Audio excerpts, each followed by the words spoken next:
buenas noches, amigos y amigas televidentes. Gracias por acompañarnos en esta nueva edición de nuestras entrevistas exclusivas, un espacio dedicado a reflexionar sobre la realidad venezolana y su impacto en la diáspora que hoy vive en Miami y en distintas ciudades del mundo. Es un honor para mí recibir a César Alejandro Pérez Vivas. Gracias, gobernador. Gracias, don Edward. Un placer estar contigo y con toda la vasta audiencia de este canal venezolano.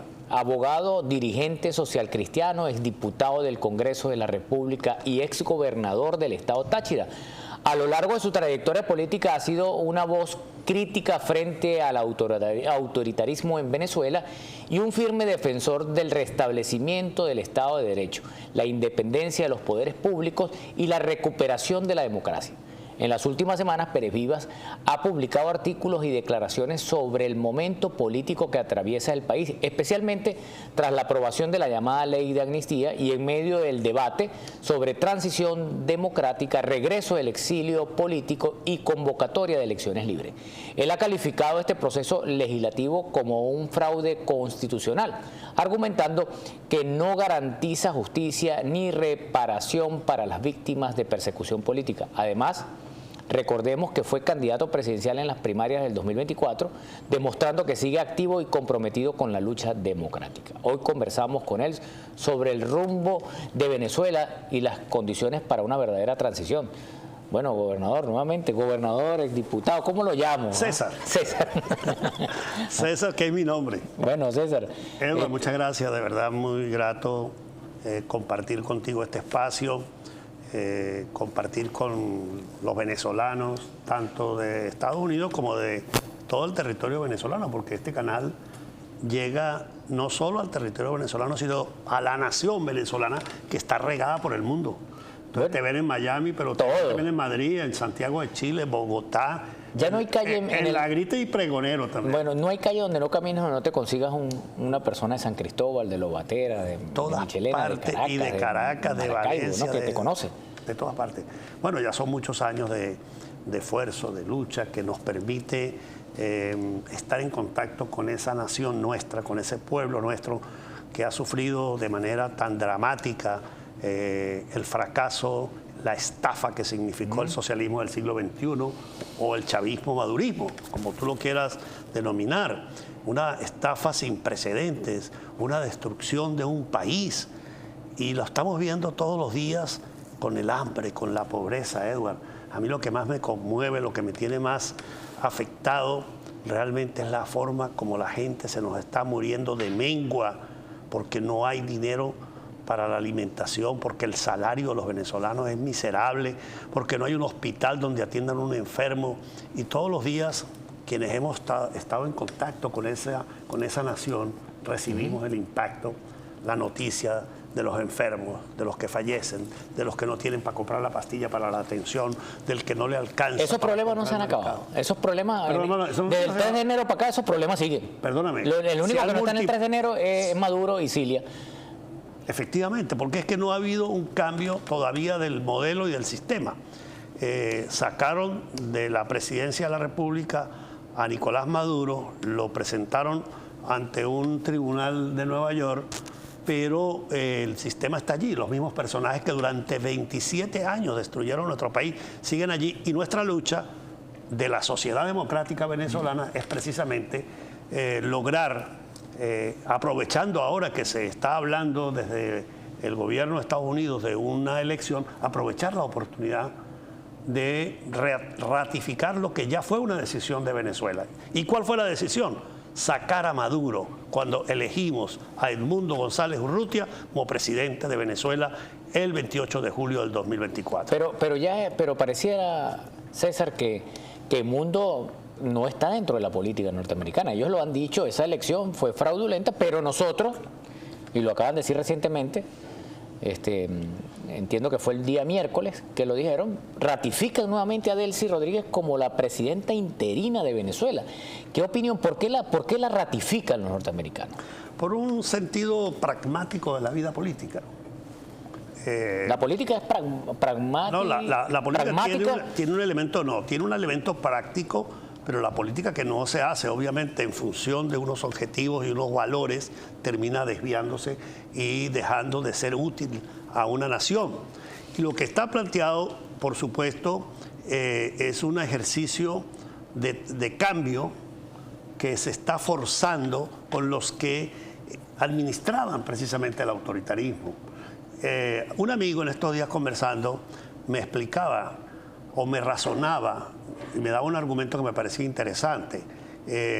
Establecerlos a ustedes, me decía, es decir, al comando Venezuela en el poder, significaba tener 50.000 soldados en el territorio. Era mejor controlar a 4 que organizaran el asunto. ¿Y tú crees que eso es así? Bueno, hasta ahora está funcionando así, porque la cúpula usurpadora está muy obediente a los dictámenes de Washington. Entonces, y obviamente, si esa obediencia se mantiene y además de eso se logran esas elecciones que está planteando el secretario de Estado Marco Rubio y la vocera de la Casa Blanca, pues, y se cumplen, pues entonces vamos a poder elegir el gobierno democrático, instaurar la transición y recuperar el Estado de Derecho en Venezuela. Ahora, hoy tú crees que Delcy lo que hace es puro cumplir tareas. Siéntese aquí, haga esto, haga aquello. Está muy obediente la señora.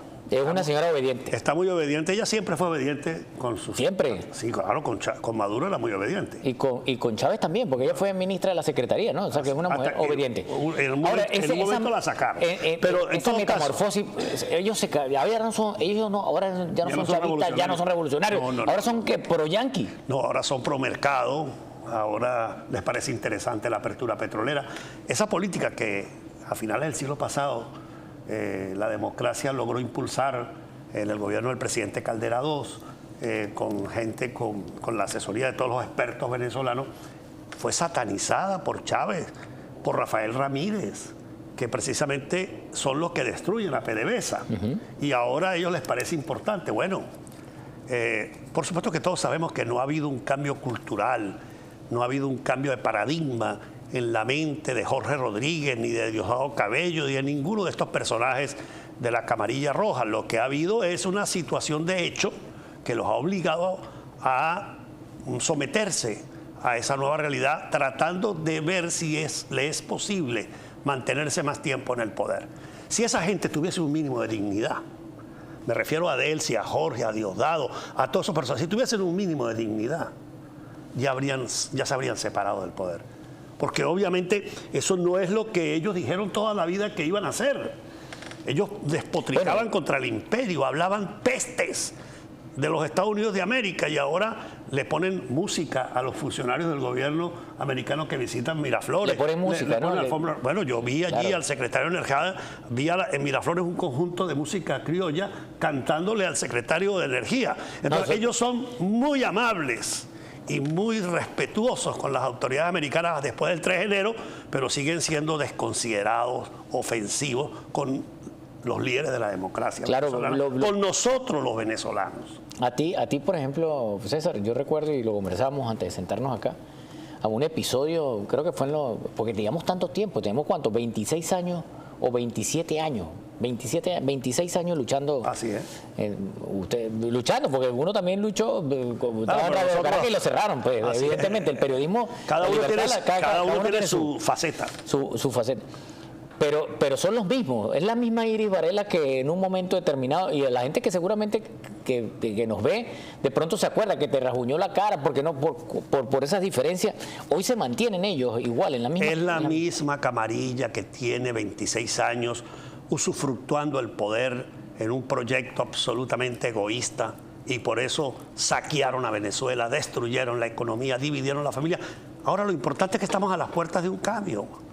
Y yo tengo la confianza y quiero más bien aprovechar estos minutos, Edward, para decirle a los venezolanos que tenemos que aprovechar este momento para prepararnos a que eso significa volver a un nuevo proceso electoral, porque así lo está planteando el gobierno de Estados Unidos, pero además porque si ellos, los que están allá en Miraflores, se llaman autoridad constitucional, están obligados por la Constitución a convocar elecciones presidenciales en razón de que Maduro ya no regresa a Miraflores. y en consecuencia hay una vacante absoluta de la presidencia de la República y están obligados a realizar elecciones presidenciales ya, diría ya en 30 días. Usted me dirá, pero ellos no quieren, por supuesto que no quieren. Están inventando una teoría. Por allí dijo Jorge Rodríguez en una entrevista con un conocido periodista venezolano que la ausencia no era ni temporal ni absoluta, sino una ausencia forzada. Y yo, bueno, esa es una categoría jurídica. Tú eres abogado, también estuviste. ¿Cuántos años en el Parlamento, César? 20 años. 20 años. ¿No? Entonces, esa categoría de ausencia forzada no existe en la Constitución. La Constitución dice, o la ausencia es temporal o la ausencia es definitiva. Y no hay duda. Temporal o definitiva. Vamos a hacer una pausa, César. Y ya regresamos conversando con Pérez Viva, porque el que tiene la ausencia total hoy en día es Maduro. Y está en Nueva York y no regresa. Hacemos una pausa y ya regresamos.